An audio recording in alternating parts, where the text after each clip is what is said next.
ajmain, amma ba'du. Semua pengurus takmir, semua tamu, semua yang hadir yang saya hormati. Wabil khusus di sini ada Tengku Habibi, ada Abi Ishak, Tengku Abi Ishak, ada Tengku Abun Tholib, semuanya kepala PLH, Bapak Abu Iskandar, Abi Iskandar yang saya hormati. Saya sebetulnya datang itu bukan untuk ngaji, untuk ngakui bahwa semua versi sejarah itu menulis Islam pertama itu ada di Aceh. Enggak ada versi lain. Tapi apakah itu orang Aceh? Lah itu mungkin versinya yang berbeda. Apa pendatang, apa. Karena saya ini dikenal sebagai penekun tafsir, saya akan cerita tentang tafsir. Saya tadi pagi rapat di kantor Kemenak. Di sini dikawal Pak Zarkasi, kebetulan beliau teman dari Pak Jamhuri. Jadi sebetulnya menurut Imam Tobari, ya ini mohon didengerin, Imam Tobari itu punya karangan yang disebut Umut Tafasir. Enggak ada tafsir kecuali nginduk kitab tafsir apa? Tobari. Termasuk tafsir Jalalain, Imam Suyuti, semua kitab tafsir itu nginduk tafsir Tobari. Di antara makalah paling terkenal adalah beliau bilang Quran itu mudah difahami bahkan oleh orang kafir. Bahkan oleh orang kafir itu dengan arti yang positif. Dulu cerita Islamnya Sayyidina Umar, kita tahu karena mendengar apa? Iparnya membaca surat apa? Toha ma anzalna alikal qur'ana litasqa. Terus beliau masuk Islam. Tapi yang ingin saya ceritakan di sini adalah riwayat Imam Bukhari dalam kitab Shahihul Bukhari. Sampai cari di kitab Tafsir ketika mentafsirkan surat Wat-Tur. Ketika perang Badar, itu yang menang itu orang Islam. Dengan logika yang enggak masuk akal. Orang Islam itu jumlahnya 313. Orang kafir bersenjata lengkap jumlahnya berapa? 1000. Singkat cerita, terus kemudian yang kalah itu dulu hukum dulu itu yang kalah itu ditawan, termasuk tokoh-tokoh Quraisy. Di situ termasuk ada pamannya Nabi namanya Said Abbas, itu ikut ditawan. Ada orang pinter namanya itu Jubair bin Mut'im. Orang pinter ini disuruh tokoh-tokoh Quraisy untuk negosiasi membebaskan tawanan-tawanan kafir Quraisy. Pas datang di masjid, itu Nabi sedang baca Wat-Tur wa kitabim mastur fi raqim mansur wal baitil ma'mur was saqfil marfu. Terus didengar-dengerin, Nabi itu sambil sholat, bukan acara seminar atau kajian ilmiah, bukan. Nabi bacanya ketika sholat maghrib. Tapi di situ terus kemudian Allah berlogika. Mbok yang kamu anggap Tuhan, mbok yang kamu anggap Tuhan itu ya punya reputasi, punya prestasi. Am khalaqus samawati wal ard. Mbok yang kamu pertuhankan itu punya reputasi menciptakan langit dan bumi. Sehingga disebut Tuhan itu agak keren lah, punya reputasi bangun langit, terus Tuhannya langit, bangun bumi, ya kemudian Tuhannya bumi. Ini yang kamu pertuhan itu lahirnya di bumi, mati jadi mumi di pertuhan itu kan aneh. Itu terus mikir dia, kalau gitu Tuhan itu tidak yang sementara kita pertuhan. Tuhan adalah yang menciptakan langit, bumi. Sebab itu imam di sini termasuk Pak Jamhuri menekuni di ilmu tafsir, ilmu Quran TPQ di LP3 Jakarta. Ketika Allah menamakan dirinya Tuhan dan memang Tuhan, itu Allah ngendikan hadza khalqullah fa'aruni madza khalaqal ladzina min duni. Ini saya Tuhan menciptakan langit bumi. Mbok yo kalau kamu ngaku Tuhan ya menciptakan langit bumi, jangan ngaku Tuhan tanpa prestasi. Ada lagi ayat di awal Ahqaf. Qul ara'aytum ma tad'una min dunillah aruni madza khalaqu minal ardi am lahum syirkun fis samawati. Mbok yang kamu pertuhan selain Allah itu tunjukkan ke saya. Aruni itu tunjukkan ke saya apa sih prestasi mereka? Apa ikut terlibat pembuatan langit? Syirkun itu ikut terlibat. Sehingga tidak ada jawaban lagi kecuali Tuhan itu adalah Allah yang qadim, Allah yang wajibil wujud. Terus Jubair bin Mut'im kemudian masuk Islam. Berarti sudah ada dua tokoh terkenal yang memahami Quran sebelum masuk Islam. Tentu ini memahami yang benar. Sebab itu sabda Rasulullah SAW, saya ini bangga punya mukjizat yang tidak musiman, kata Nabi, yaitu Quran. Kata beliau yang dikutip di Sahih Bukhari di awal Mukjizatul Quran, kata Rasulullah, sabda Rasulullah, ma minal anbiya'i nabiyyun illa qad utiya minal ayat ma mithluhu amana alaihil bashar wa inna ma kana alladhi utituhu wahyan awhahu wa ilayya fa arju an akuna aktsarahum tabi'an yaumal qiyamah. Semua nabi itu punya mukjizat, tapi bentuknya fisik. Karena bentuknya fisik, maka ketika mukjizat itu sudah lewat, nggak ada saksi lagi. Misalnya tongkat Nabi Musa bisa membelah laut, bisa jadi ular besar. Kita sekarang kan nggak bisa membuktikan itu. Kalaupun itu nyata di masa lalu, saksinya sudah meninggal. Tapi mukjizatnya Quran ila yaumil qiyamah. Nah, ketika semua ulama, terutama mukjizat rasionalitas berpikir. Saya cerita sedikit, saya biasa bahasa Jawa, tapi ini harus bahasa Indonesia karena kayak di luar negeri. Saya tadi kan rapat di Jakarta, kayak masih di Indonesia. Setelah di pesawat semuanya orang Aceh, ngomong itu kayak orang Thailand. Ini saya di luar negeri apa masih di Indonesia itu. Saya tidak tahu imam masjid tadi ngerasani apa. Tahu-tahu saya disuruh ngaji, tapi nggak ngerti satu bahasa apa. Kayak mantra. Jadi ini saya kayak di luar negeri. Jadi saya di luar negeri 2 kali, 1 ke Madura, 2 ke Aceh. Sama-sama nggak paham. Mukjizat tertinggi adalah dalalatun aqliyah atau hujjatun aqliyah. Sebab itu agama ini Allah memaklumatkan liqaumi yaqilun liqaumi yatafakkarun. Fir'aun itu jumawa, zalim, ngawur, wah, semua kesalahan ada di Fir'aun. Memaklumatkan diri sebagai Tuhan. Saking yakinnya dia Tuhan, itu ketika Musa, Fir'aun, kamu tuh harus nyembah Tuhan. Dan Tuhan kamu siapa Musa? Rabbus samawati wal ard, yang menuhani langit dan bumi. Kata Fir'aun, soal menuhani bumi, saya jalan kemana-mana gak ada Tuhan selain saya. Soal kemungkinan Tuhan Anda di langit, saya mau bikin piramida yang tinggi. Nanti saya akan melihat Tuhan kamu ada apa enggak. Dia bilang ke arsitekturnya, ya Hamanubnili, sorhal la ali abluhul asbab as-samawati fa'attali'a ila ilahi Musa. Saya akan bangun piramida yang tinggi. Nanti saya intip Tuhannya Musa itu ada apa enggak. Musa pusing kan, karena beliau sebagai Tuhan pun enggak pernah lihat Allah. Apalagi ini apa? Fir'aun itu kalau piramida jadi, Fir'aun naik, nggak melihat Allah, terus disimpulkan nggak ada, repot.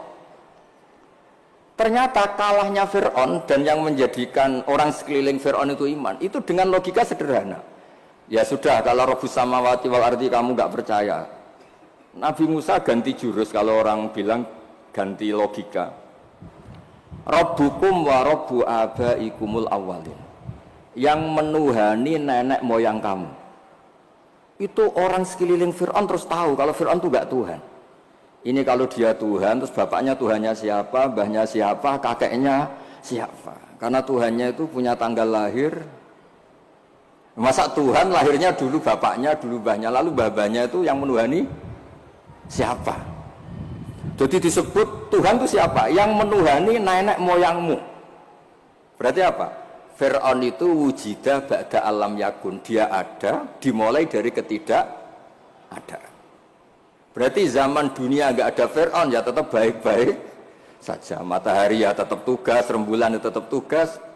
Yang orang miskin ya meneruskan miskinnya, yang orang kaya meneruskan kayanya, normal semua. Yang orang hitam ya meneruskan hitamnya, yang ganteng ya meneruskan apa? Ganteng. Normal semua, tanpa ada Tuhan, yaitu logika itu membentuk orang-orang sekeliling Fir'aun itu terus menjadi iman. Makanya disebut waqala rajulun mu'minun min ali fir'aun yaktumu imanah. Ada banyak orang yang iman tapi menyembunyikan Karena nggak bisa bendung logika yang dibawa oleh Al-Quran. Makanya disebut ul falillahil hujjatul balighah. Quran Allah yang dilewatkan Rasulullah itu punya logika yang tidak terbantahkan. Disebut al-hujjatul balighah. Sebab itu penting membawa ulang Quran dengan logika-logika yang ilmiah. Saya kenapa matur begini? Saya ulang lagi, saya sebenarnya agak niat ngaji, tapi ini diminta dan bentuk penghormatan saya karena hampir semua penulis itu yakin Islam pertama di Aceh. Tapi ya tidak usah jumawa karena yang bawa ada orang Aceh.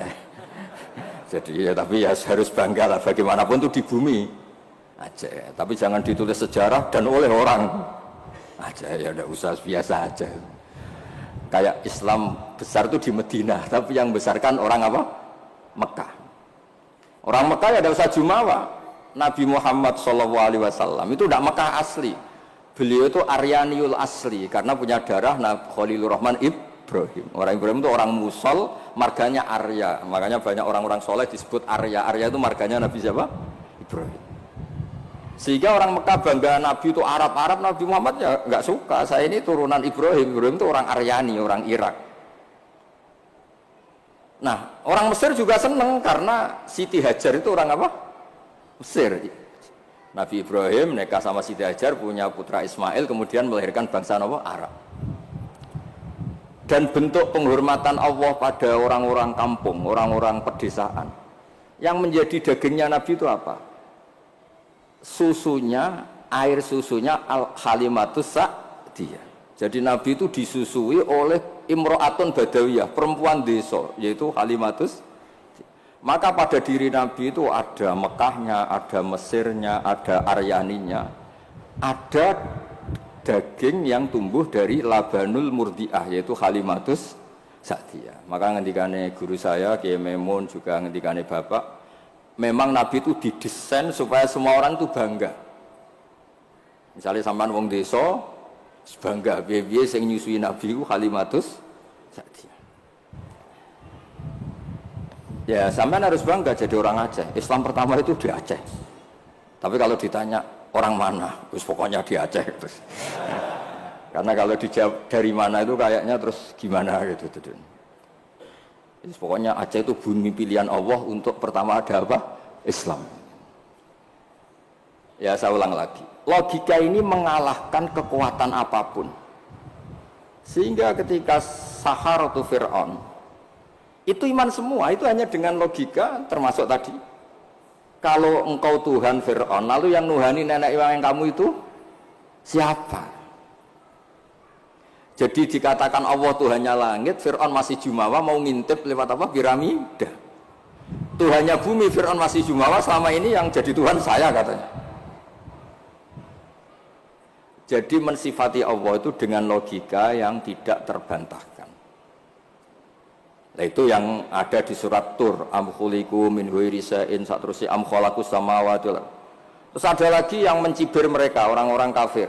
Am lahum sulamu yastami'una fi. Kalau mereka Tuhan dan menciptakan langit, boleh sekali-kali kunjungan ke langit dong. Khazanahnya dicuri orang apa enggak, masih apa enggak, terus gudangnya masih apa enggak. Sulam itu tangga. Kalau mereka merasa Tuhan dan pemilik langit, sekali-kali boleh naik ke langit, ngecek gudangnya masih apa enggak. Khazain itu maknanya apa? Gudang. Ini Tuhannya langit, di bumi terus. Naik pohon mangga aja kadang jatuh, kadang tulang patah, dioperasi, ini terus gimana? Ini Tuhan model apa ini? Begitu juga yang dipertuhankan selain Fir'aun. Kadang Allah hanya ngendikan kana yakulanit to'am, kana yakulanit to'am. Yang dianggap Tuhan itu masih makan. Kalau masih makan berarti kalau nggak makan tuh lemes. Lama-lama ditili umatnya, gimana Tuhan? Oh, saya sakit, lemes, kurang makan. Bareng makan sehat lagi. Terus orang itu cuma alhamdulillah habis ngasih makan apa? Tuhan. Tadi hampir mati gitu. Jadi itu logika Quran untuk memastikan yang Tuhan Allah itu sederhana. Karena yakulanit toh. Nah, kenapa saya ngaji ini? Karena sekarang Quran tuh kasihan. Kena ulama-ulama yang model paket. Yasin menjadikan masuk surga. Waqiah menjadikan orang banyak uang. Yang paling parah surat Ra'd mempercepat kematian katanya. Maksud saya, jangan gitu-gitu banget gitu. Memang semua Quran itu punya mukjizat, tapi ya jangan model paket apa? Model apa? Kadang-kadang masalahnya dibantah. Itu Cina nggak pernah baca Waqiah kaya. Kan repot kalau model. Boyo ngaji Waqiah itu adalah oke lah, mungkin sebagian orang kalau baca Waqiah rezekinya lancar. Tapi boyo baca misalnya, ini hebatnya Allah. Allah ngendikan begini, falola in kuntum ghaira madinin tarji'unaha in kuntum shadiqin. Falola idza balaghatil khulqum wa antum khina idin tantur. Hei para pendakwah Tuhan, hei para orang yang mengaku dirinya Tuhan. Boyo jangan mati, Tuhan kok mati. Bo ketika nyawa kamu sampai tenggorokan, kamu tarik lagi, Tuhan kok mati kan? Itu falola in kuntum ghaira madinin tarji'unaha in kuntum shadiqin. Kamu tuh gimana? Tuhan kok kehilangan nyawa itu? Ini model apa gitu. Jadi logika yang dibangun Quran itu al-hujjatul balighah. Sebab itu Nabi ngendikan, saya berharap dengan mukjizat ini Islam abadi kuat ila yaumil qiyamah. Coba kalau mukjizat kita tongkatnya Nabi Musa, bisa rebutan orang Jawa sama orang Aceh, rebutan tongkat. Nanti setelah di masjid Aceh rebutan, imam sama wakil imam rebutan. Setelah dibuktikan dipukulkan laut, sama-sama nggak mandi, ribet. Tapi kalau mukjizatnya Quran ini nur yamsi bihi finnas, menjadi nur yang selalu kita bawa. Misalnya nyuwun sewu kita miskin nggak ada yang menghormati, nggak ada yang percaya.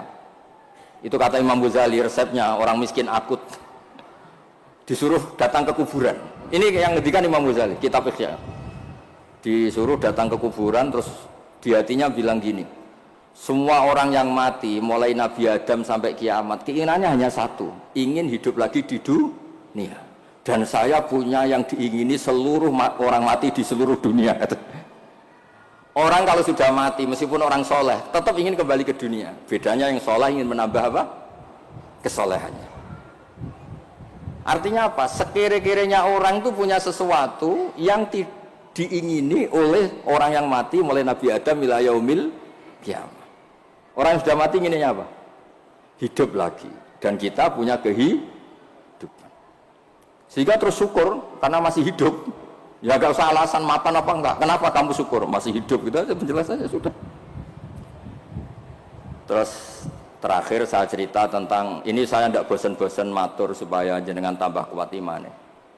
Ini cerita wali. Anda boleh percaya, boleh enggak. Tapi logikanya benar. Logika ini pasti benar.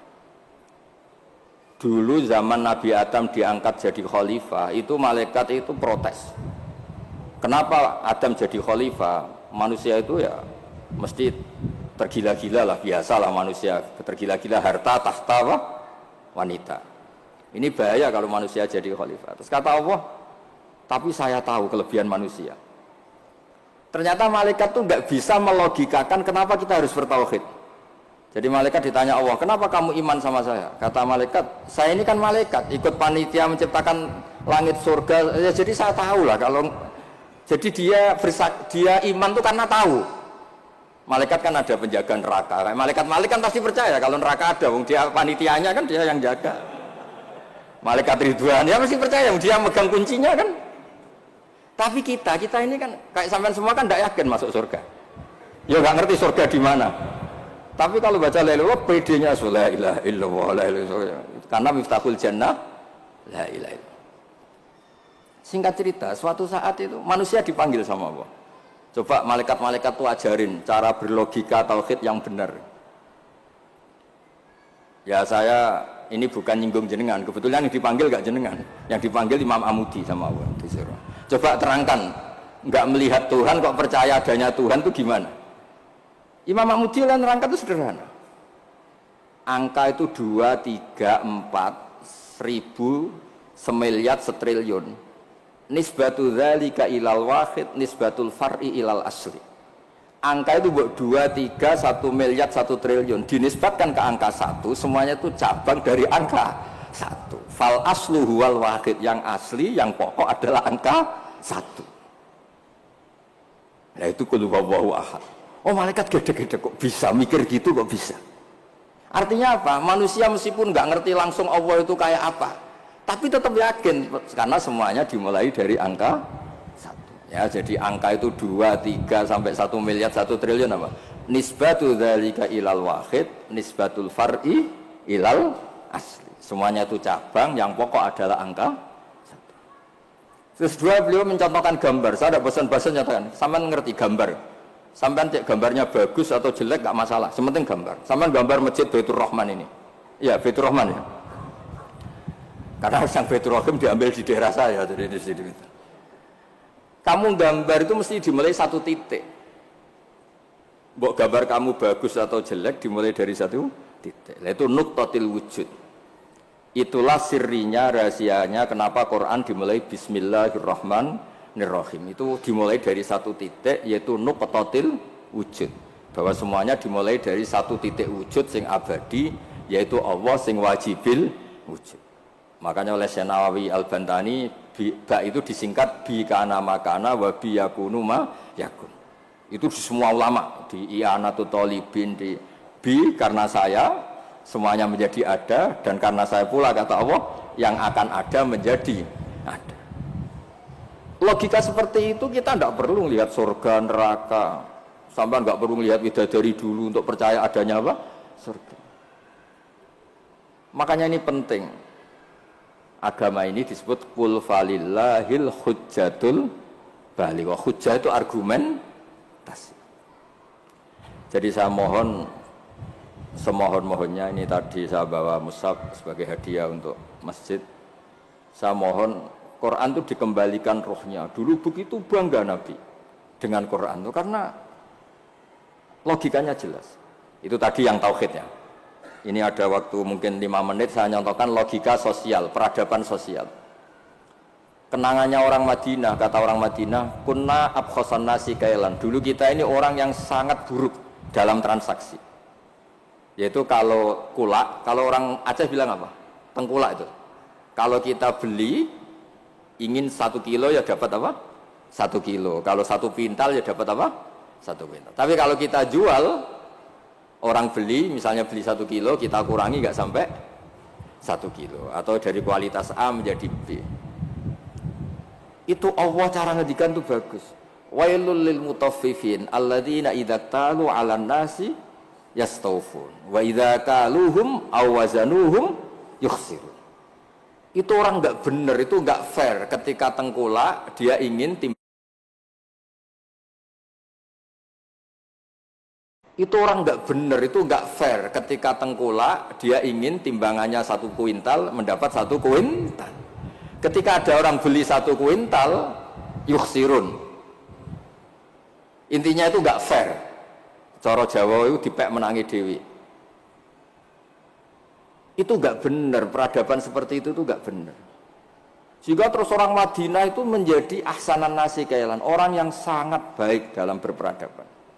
Kalau ingin dihormati orang ya harus hormat. Kalau nggak ingin disakiti orang, yang jangan menyakiti orang. Sehingga kita tidak melakukan tatfif. Tatfif itu curang, nggak fair. Ya, itu disebut apa? Wailul lil mutaffifin alladzina idza talu 'alan nasi yastawfun. Kalau posisi tengkulak ingin 1 kuintal dapat apa? 1 kuintal. Wa idza kaluhum aw wazanuhum, kalau ada orang beli 1 kuintal mendapatkannya yukhsirun, orang itu tidak sampai dapat apa? Itu kan mirip kita sebagai tokoh atau kiai. Kita tidak hormati umat kita, tapi kalau umat kita tidak hormati kita, kita marah, itu tidak fair. Kalau ingin dihormati orang ya harus menghormati orang lain. Saya beri 1 contoh betapa hebatnya Rasulullah SAW. Orang itu kan iman sama Nabi. Yang iman ya macam-macam, ada yang soleh, ada yang setengah soleh, ada yang soleh banget, ada yang dolim banget. Tapi kata Nabi, semua yang iman saya tetap semuanya masuk surga. Soal neraka dulu itu sudahlah, sementing nanti akhirnya masuk surga. Karena itu fair, masa sudah iman ke saya kemudian tetap saja gak masuk surga, terus untuk apa? Sebab itu Nabi ngintikan syafaati li ahlil kabair min ummati, meskipun salah kalau itu umatku bersyahadat tetap tak kasih apa? Syafaat. Dan Quran sendiri memaklumatkan summa aurasnal kitab alladzina astafaina min ibadina. Quran ini bisa berguna untuk siapapun. Faminhum dzalimul li nafsi. Yang orang yang zalim pun itu dapat syafaatnya apa? Quran. Wa minhum muqtasid. Itu fair. Artinya fair itu Nabi diimani oleh sekian orang, kemudian tiap malam bertahajud. Hanya apa? Mohon supaya dikasih hak apa? Syafaat.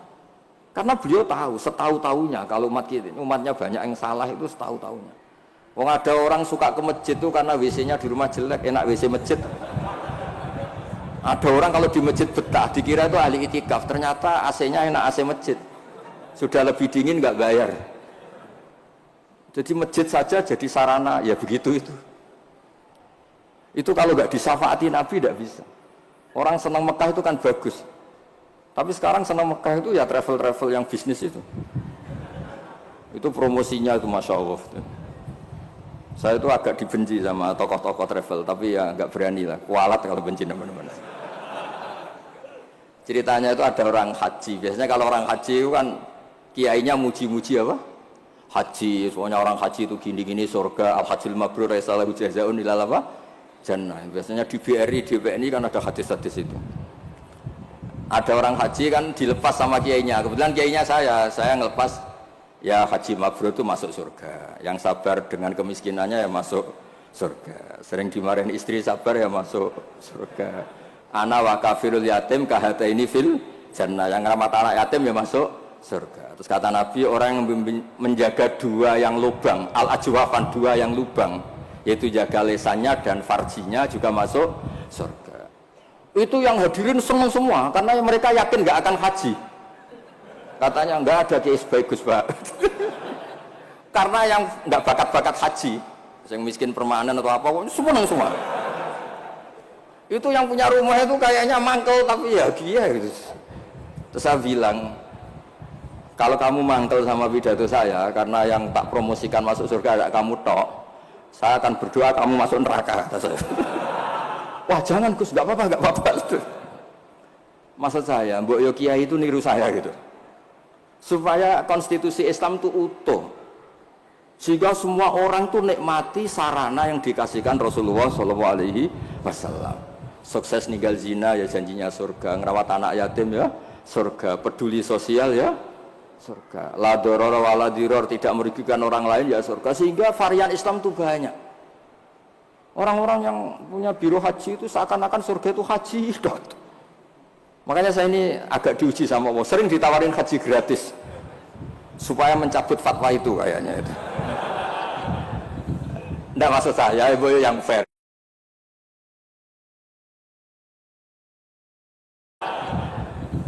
Nggak maksud saya, ibu yang fair gitu. Meskipun saya di masjid Aceh, ya jangan terus muji masjid yang besar. Untuk menjadi sarana surga, masjid kecil juga menjadi sarana apa? Surga. Dulu Ashabul Kahfi masjidnya di dalam gua, juga sarana surga, gak ada bangunannya malah. Sehingga Islam ini benar-benar yang digadaki Rasulullah. Rasulullah itu kalau muji orang masuk surga itu segampang itu. Sampai ngendikan hal yang mungkin orang pria itu tidak siap. Wa fi buti ahadikum sodako, kamu ngumpuli istri itu sodako. Sampai sahabat tanya, masa urusan hubungan biologis masuk surga? Kata Nabi, alaysa wa wadu'aha fi haramin akana ali wisrun, kalau dia salah letakkan apa? Dosa. Jadi surga itu ditulis Nabi itu mulai ngumpuli istri, wa imatatul adza anit tarik, ada sampah dibersihkan, ada hal yang bahaya. Sehingga Islam terus milik semua. Satpam bangga karena jaga apa? Tukang bersih-bersih bangga karena imatatul adza anit tarik. Yang tukang wiridan ya bangga karena a'laha la ilaha illallah. Terus bangga semua. Kalau Islam kena travel, ya pokoknya hebat mencium Hajar Aswad. Ya. Hajar Aswad itu adalah batu dari apa? Surga, terus diulang-ulang. Kita ini juga bagian dari surga, kata saya. Saya juga asli dari surga, kata saya. Dia agak terima. Memangnya Nabi Adam itu orang Aceh, Nabi Adam penduduk surga. Coba Nabi Adam itu orang surga apa orang Aceh coba? Orang surga kan? Terus kamu ada darahnya Nabi Adam enggak? Berarti kamu makhluk surga apa Aceh? Surga, kita ini turunan orang. Makanya masuk surga logikanya itu gampang, itu kan rumah kita. Mbah-mbah kita itu lahir di mana? Surga, yaitu Nabi Adam. Ini saya tidak guyon, ini ilmiah ya. Jadi tidak hanya Hajar Aswad. Kecuali yang ngendikan Ki Ikhlas ini enggak, ngendikannya itu promosi. Terus tak tanya, Terus kalau nyium berapa? 1,5 juta Gus. Wah. 1,5 juta. Nggih ngoten niki kula manjen mboten niat ngaji tapi nggih kula menghormati penduduk Aceh, guys. Tapi ya jangan jumawa, ya pokoknya seneng ini bumi yang dipakai sujud, dipakai nasrul Islam. Saya memang ingin ke Aceh, hanya ingin hormat, pernah sholat di masjid sini. Terus tadi diminta sama teman-teman ngaji ya. Pokoknya saya pesen baca terus ya kul falillahil hujjatul balighah. Quran itu liqaumi ya'qilun, liqaumi yatafakkar. Sehingga Quran ini akan abadi ila yaumil kiamah. Ya tadi, 1 itu pokok, 2, 3 sampai 1 miliar apa? Nisbatu dzalika ilal wahid, nisbatul far'i ilal asli. Angka sebanyak apapun kalau dibanding 1 apa? Semuanya itu cabang, yang pokok itu 1. Makanya kul huwallahu ahad. Jadi kalau suwun dengan logika niki kayak terus gampil, mugi-mugi berkah.